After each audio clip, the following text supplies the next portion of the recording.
이번 영상에서 소개할 장소는 바이워드 마켓입니다. 바이워드 마켓은 본래 리도우나 건설 노동자들을 위한 소규모 농산물 시장이었으며 오타와 벨리 산업이 전성기를 맞았던 1870년대 건립되었습니다. 이후 지속적인 개발로 현재와 같은 복합 상업지구로 자리를 잡았으며 과거의 흔적을 그대로 느낄 수 있는 동시에 현 도시민의 문화가 공존하는 공간입니다.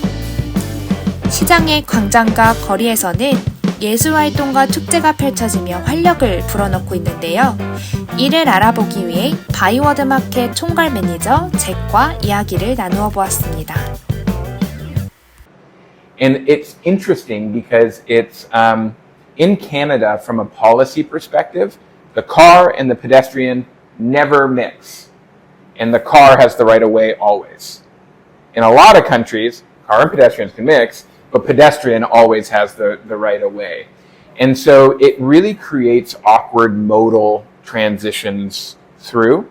And the best thing that we can do, frankly, is get a better transit system that's running past 1 in the morning, right? And 2, I think we need to better maximize our waterways and the canal and how people are moving up and down that way, right? Our mindset is very much let's hop in the car, let's hop on the bus. Let's grab the kayak and go downtown, we have that opportunity here. I just don't think we're expressive enough. We are very car dependent in Canada. Pedestrianization is one of those things that it's really hard to get to the point of closing down a street. Why? Because businesses are obsessed with that parking. I won't have customers if you get rid of my parking. That's not true. Look around the world, right? If you create space for pedestrian, if you create space for people to move to and through, you end up creating opportunities for more business, right? More people to come and more unique finds. And you start to realize that, oh, wow, and this is a design thing, I can now see the front of a business. I don't see 4 cars in front of it, right? And it creates the space a little bit more. So William Street here, we closed down to pedestrians, and that street will be closing full time. We'll be closing Byward Market Square to limited pedestrians in 2025, and then we'll seasonally close down York Street for that. But we have to bring people to it in a pilot. And what that ended up doing was we had a lot of restrictions on gathering and coming together. We had protests. We had all this sort of stuff. And so events really sort of dropped off. And so I would say probably from last year, 2023 through, the whole city is trying to rebuild all of our events. And for us in Byward, the future of events are cultural events. So we have a Cinco de Mayo festival, a Day of the Dead festival. We have an artisans market. But when I say cultural, we would also be very interested in it, for example, of doing a Korean night market, or a Korean market where vendors from the Korean community in Ottawa come and sell the products that they make and speak to the Korean community. Because again, I go back to that original point, the cultural communities that are here understand public space way better than we do. So we need to invite these people here. We need you to come and show us how to do a fun market, hang out in public space. And when we do that and get more eyes on the street, it also becomes a safer place too, right? We were created last year to implement what we call the Byward Market Public Realm Plan, and I'll get into that in a little bit.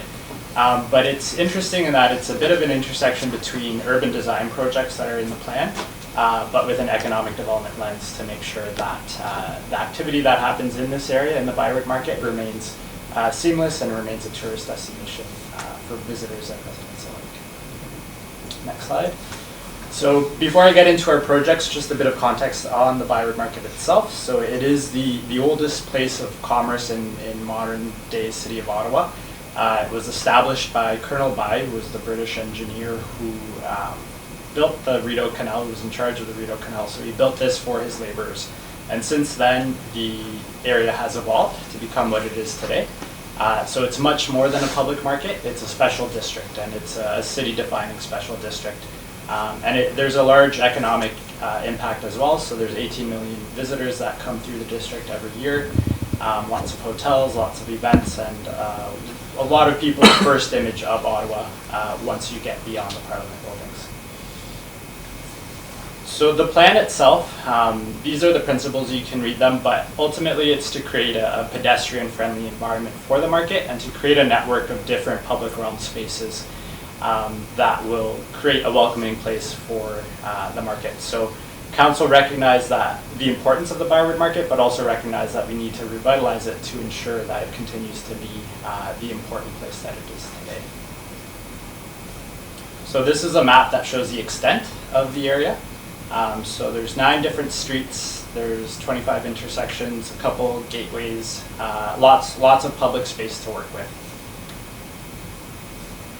So because that space is very large and we're limited in terms of our ability to implement based on resources and funding, so what we've done is our office has created what we're calling the Destination Hub. So it's split into 2 phases, and these are priority projects that we want to implement by 2027. So the first phase here, I'll go a little bit into the streetscaping, into a pilot that we're doing for York Street, and then lastly, the revitalization of 55 Byward.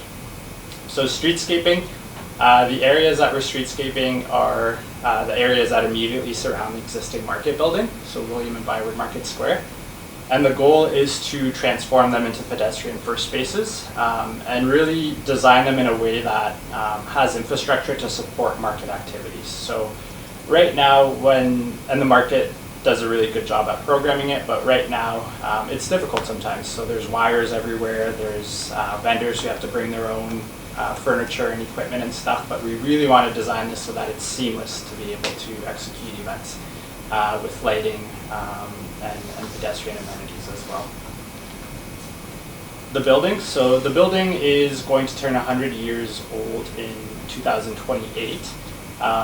It's home to several small and commercial tenants currently, and our vision is to maintain this building. It's a very special building, but to enhance the experience within it. So we're currently conducting business case research to see what the possibilities could be for the interior of the space. And the goal is to have a uniquely Ottawa space. So different Ottawa businesses or even Byward specific businesses that could reimagine their offerings in this space. Pedestrian pilot. So York Street is the main street that intersects the market. And the long-term vision for it is to create a public plaza. But before we do that, one of the things we're looking to implement is a pilot program or a pilot project to turn it into a pedestrian space. And that creates an ability for the public to interact with the space before we make any permanent infrastructure changes, and hopefully some good lessons learned for the implementation of the permanent project.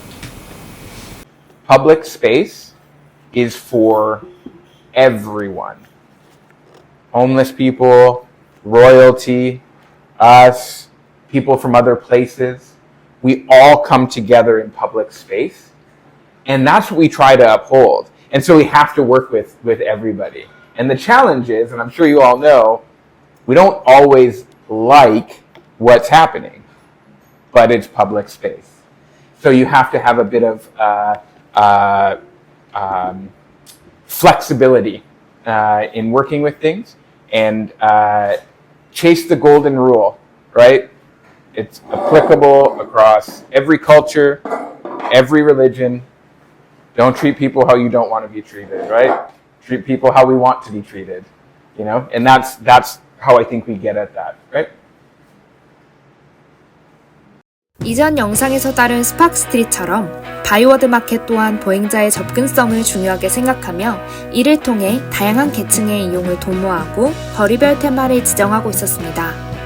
더불어 주변 공간과의 연결로 더 많은 유동인구를 끌어들이고 이동시키는 역할을 부여하였습니다.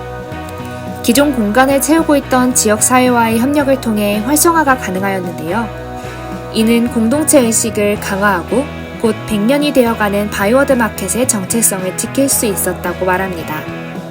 특색을 갖춘 오픈 스페이스에서 누리는 여유는 오타와가 어떤 도시의 이미지를 보여주는지 알 수 있었으며 다양한 국가와 계층의 사람들이 문화로 이어질 수 있는 기회를 제공하고 있었습니다. 이상 바이워드 마켓이었습니다. 오픈 스페이스는 도시에서 사람들이 휴식하고 즐기고 의견 표출을 하는 장소이며 시민들의 삶의 질을 높여주는 중요한 공간입니다. 오타와의 오픈 스페이스를 살펴보며 리크리에이터는 오픈 스페이스의 활성화는 복합적인 요인들에 의해 결정됨을 알게 되었습니다. 단순히 빈 공간을 조성한다고 해서 사람들이 자연스럽게 모여 그곳이 활성화되는 것은 아닙니다.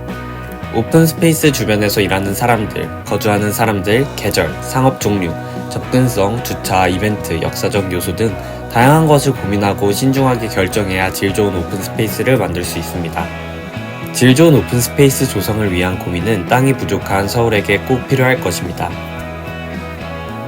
리크리에이터는 도시미인 프로젝트를 통해 오타와를 탐험했습니다. 각 공간의 담당자, 시청 관계자, NCC, 오타와 대학 교수님 등 오픈 스페이스의 이해 관계자를 만나 얘기를 나누며 오픈 스페이스를 넘어 기후, 문화, 시민, 지리 등이 얽혀있는 복합적인 도시에 대해 다시 생각해보고 이해하는 소중한 기회를 가졌습니다. 리크리에이터는 도시미인 프로젝트를 통해 서울을 알리기도 했습니다. 첫 번째로 리크리에이터는 추운 겨울철 오픈스페이스 활성화 및 도시 침체에 대해 고민하고 있는 오타와에게 한국의 온열 벤치, 쉼터 등 겨울철 도시 설비 등에 대해 발표했습니다. 두 번째로 자전거 도로 중심으로 활성화된 오타와 강변을 탐험하면서 느꼈던 아쉬움을 한강의 수변 공간 활용 사례를 들어 오타와 강변 오픈스페이스 조성 가능성과 수자원을 어떻게 활용하면 좋을지 함께 고민했습니다. 마지막으로 오픈스페이스의 휴식 측면의 역할을 배우는 동시에 오픈스페이스의 오락 측면에 대해 서울의 오픈스페이스에서 열리는 다양한 축제와 이벤트 등을 함께 알려 도시활력을 꿈꾸는 오타와에게 오픈스페이스의 활용을 통한 도시활력 제고 가능성을 제시했습니다. 한 달 동안 도시미인 프로젝트를 통해서 오픈스페이스뿐만 아니라 녹색도시와 보행하기 좋은 도시로 유명한 오타와를 직접 경험하고 이야기를 나눴습니다. 한 달 동안 한 도시를 탐험하고 사람들의 이야기를 듣고 같이 고민하면서 우리에게 익숙한 서울은 어떤 도시인가를 다시 한번 고민할 수 있는 기회가 되었습니다.